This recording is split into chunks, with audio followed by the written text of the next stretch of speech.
Our best chance for success will be to have Avengers ready to step in should a teammate become incapacitated. No.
Hey all, in this vid I'm going to go over my Hulk build, which focuses on keeping you alive in solo play so that you can solo the hardest content in the game with ease.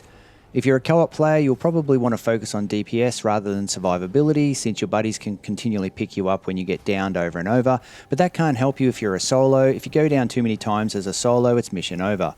If you've experienced that, like I have, then this build is for you. With it, you can do shit like run through the 14 floors of the Elite Heroic Hive on brutal difficulty and never go down once while 100% completing all objectives the way the Hulk should be. Clips from that run is what's playing in the background right now. What's insane is that this isn't min-maxed or even near finished. Getting perfect gear drops in this game is a pure nightmare. I did want to wait until I had it perfect before posting, but honestly the grind is just too much for that. Doesn't matter though, all that means is this build can only get better from here, and so I won't just show you the build as it is now, I'll step you through how it all works and explain what the ultimate aim is in terms of the gear and stats to look for to make it perfect. The flip side of hard to get gear though is that this build works like a boss as a base, meaning it can become insanely good with better drops. For that reason, let's call this version 1.0. If I get better drops in the future, I'll post version 2.0, but until then, this is the best I've gotten after hundreds of hours of play, so it'll do for now. Okay, so let's get into the key aspects of the build. The focus here is on resolve, resilience, and intensity as your primary attributes. All other stats are basically ignored. Unless you can get rolls with them on it, then that's just gravy. First thing to know about a tank build though is that your defense rating is not a direct reflection of your actual defense. For that, we need to do a little calculation. That calculation is this. Divide your armor stat number by 100, subtract that from 1, then multiply the answer by your willpower. So that calculation is this. Willpower times 1 minus armor divided by 100, and that equals your effective health. In the case of my current build, it is this calculation that you're seeing on the screen right now.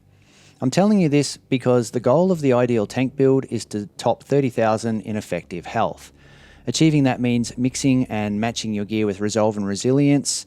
Resolve dictates your willpower, resilience dictates your armor, but your primary focus must be on resolve first and resilience second. You can see there that I have 283 resolve and resilience of 147 because resolve is my primary focus. Now this is for two reasons. The first is that the more resolve you have, the faster your willpower will recover. In other words, the easier it is to get your health back when you need it.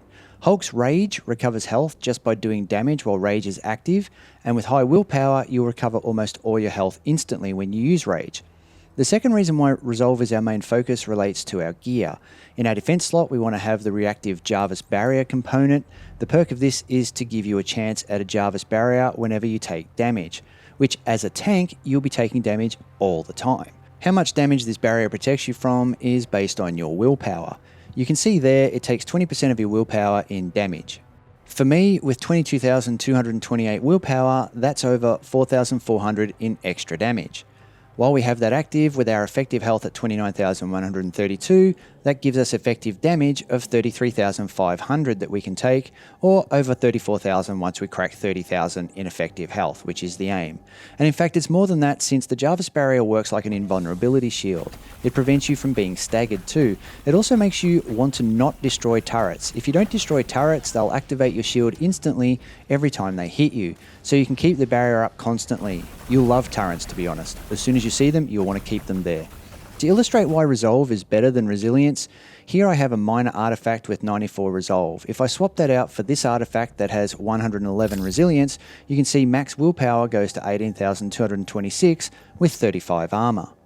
Using our calculation from before, we get a total effective health of 28,040. So that's less effective health despite having more resilience than Resolve. So go with Resolve first, Resilience second. Intensity is our third preferred attribute. Intensity affects how much stun damage you do and how much status damage you can put on enemies. You can see there with 112 intensity, we get 62.8% stun and status meter damage. Ideally, we want effective health above 30,000 and stun status meter damage above 70%. That's the ultimate aim. The reason we want intensity is because our investment in Resolve and Resilience doesn't leave us enough scope for might, meaning our melee damage rating is very low. To compensate for that, we want another way to deal more damage. The biggest damage in Avengers is obtained with statuses. In Avengers it's called Battery, but if you played Neo you'd know it as Confusion or something like that, and it goes by other names in other games. Whatever name you want to use, status damage works by applying two different opposite types of statuses to an enemy to reduce the enemy's defense, which means you end up doing more damage when you apply those statuses.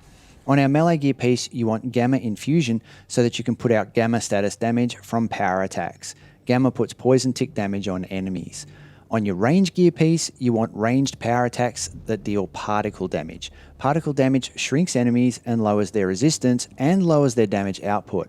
Gamma damage is a negative status effect. Particle damage is a positive status effect.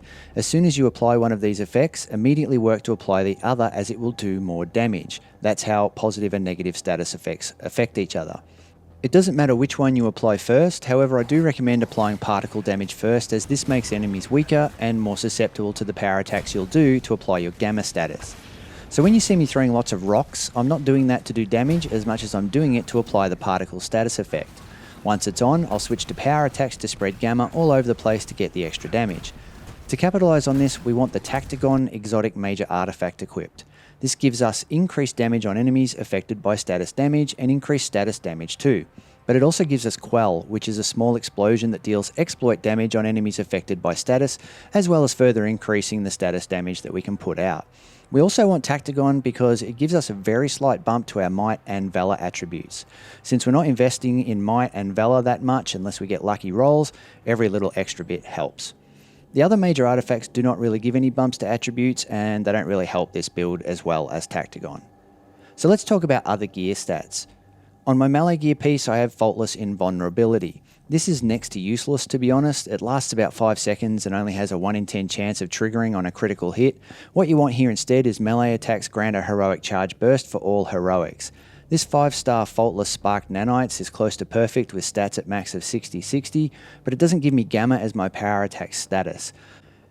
Look for something similar but that gives you good resolve, resilience and intensity as a third stat, with Gamma Infuser and Rage Modifier to get extra status damage from rage attacks. My ranged gear is almost perfect though, all those stats are really great. Definitely look for damage buff from ranged power attacks. Note here though that the perk is just from attacks, not from ranged power critical attacks like you see on this piece. The difference is a higher chance of having the perk trigger, basically. It could really only be better as a 5-star with a 60/60 attribute weighting. I already mentioned the reactive Jarvis barrier component before for our defense slot. For this, just a 5-star with Resolve, Resilience, Intensity as the 3 stats would be better. The fire resistance and cryo resistance that's on that one is pretty good for additional defense too.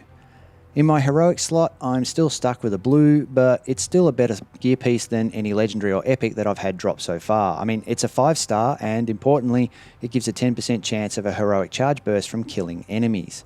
To replace this, look for an epic or legendary that does the exact same thing, and for the 3rd stat, you'll want something like defeating 3 enemies in rapid succession gives a heroic charge burst. I just haven't been lucky enough to get it yet. But you will be lucky enough at some point, so make sure to keep your eye out for any piece of gear you get with gaining a heroic charge burst. You want it on as many pieces of gear as you can find. Just remember, keep your ranged gear for getting a damage buff as opposed to a heroic charge burst, and try to get heroic charge burst on your other gear. Minor artifact wise, I have terrible and mostly useless stats. Keep your eye out for spin resistance though. If you can get that stat on both minor artifacts paired with resilience, resolve and or intensity, you'll be laughing. You can also mix and match your minor artifacts to balance out your gear attributes too. If you have all resilience resolve on your gear, for example, you can go all intensity on your minor artifacts. Like you can see here, I have an artifact with all resilience, which would increase my effective life over 30,000 for sure, but since I also want intensity in this build, I choose to use the minor artifact with resilience and intensity on it instead. All you can do is try to balance the attributes that RNG gives you to try and get your 3 main attributes as high as possible. Just know it doesn't really matter where your resilience or resolve or intensity stats come from. You just want to get your values across the board to what you see on this stat screen as a minimum. If you can get more in those stats with better rolls, and you do so without compromising your resolve, resilience and intensity levels, then that's just gold, and whatever piece those stats are on to make up the overall values doesn't really matter. Finally, don't neglect comics. Comics give you a few extra perks that, while small, do help. If you haven't been farming comics, you should do so. Every little bit helps.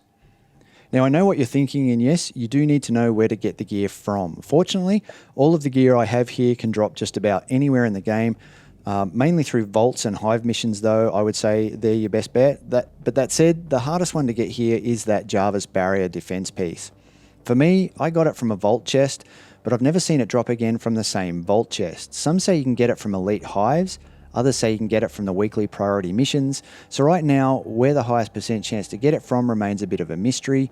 I'll post a pinned comment once I get some kind of definitive answer on the best place to go farm for this thing, but for now, you really have to just cross your fingers in either a hive, a vault, or a priority mission pretty much. Finally, know that the build itself doesn't just make you immortal. You have to play to its strengths, and those strengths are found in the skill tree. You have to pick the right skills, and you have to understand how and when to use them properly. In the specialty area, pick Rampaging Bone Shaker for longer L1 goodness. Pick Savage Heroism to get more heroic orbs. Pick Heroic Destruction for more heroic orbs as well. And Double Strangle for an extra R1 attack. If you use these wisely, that's 2 insta-heals anytime you're in trouble. Just save your R1s for healing. Pick Ground Zero so that when you do your Thunderclap, you end up standing in a healing pool that also applies status effects of Gamma to all enemies standing in it.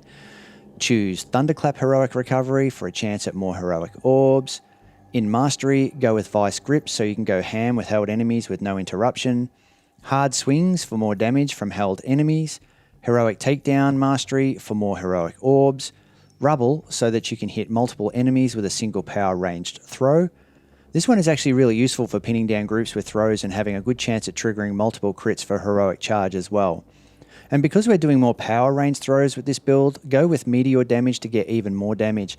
Choose Excavator to make throwing faster, Raging Heroics to speed up heroic charges whenever you activate Rage, which will be a lot of the time. Choose Enhanced Damage for tougher Rage, Berserker Rage for more energy from beaten enemies, Chance Boost for increased attack chance when overcharged. This one will actually come into play when you get 2 minor artifacts with minus 50% heroic drain on them, as you'll be able to stay in overcharge a lot. Also pick Status Boost for more status damage while overcharged, as this suits our always trying to proc status approach to play. And to support that, pick Hot Head for more overcharged intrinsic rage meter energy from all of your attacks.